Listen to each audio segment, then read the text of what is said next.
Godzilla is back in Godzilla, King of the Monsters. Is there another creature that might stand a chance against him?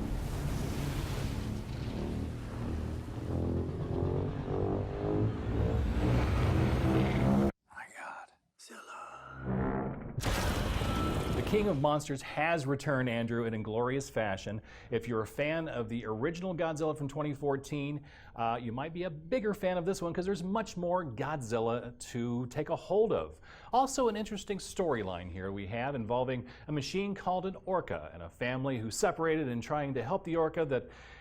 Okay, let's just be honest. The Human Story has nothing to do with this. We had some good actors on The Human Story, but we're really just here to enjoy the monsters. And this is what it has above the original Godzilla film. It's much more in line with Skull Island, where we have good actors setting up action scenes. And that's all I really want to see, Andrew. And we get a lot of that in here. We've got Godzilla, we've got Mothra, we've got Rodan, we've got some surprises in this wonderful picture. So there are a lot of reasons for me to nitpick this thing because of the bad plot and goofy stories and setups and all these different things. But ultimately, Andrew, it doesn't matter because I'm just here for 2 hours to watch monsters slap themselves across the screen, and I was very satisfied with what I got. I'm here for the same reason too, that I want to see these giant Titan fights.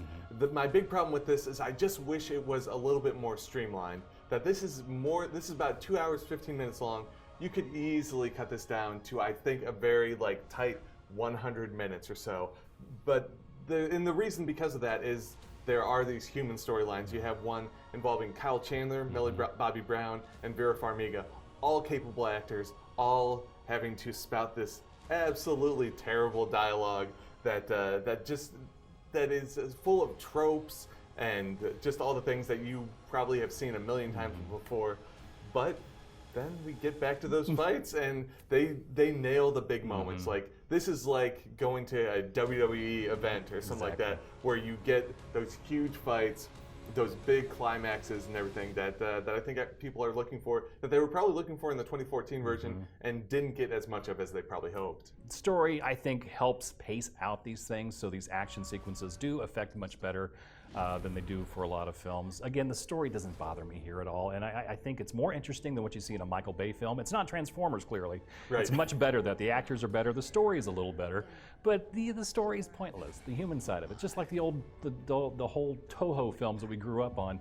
Who cares about the human story? Right. I want to see Godzilla destroy a city and kick some monsters. And again, I could nitpick about the thousands of storylines that's missing in here, but I really just want to go to a Godzilla film to be entertained and to watch these guys bounce off the ropes or the buildings, as the case may be. I got what I wanted. I had a good time.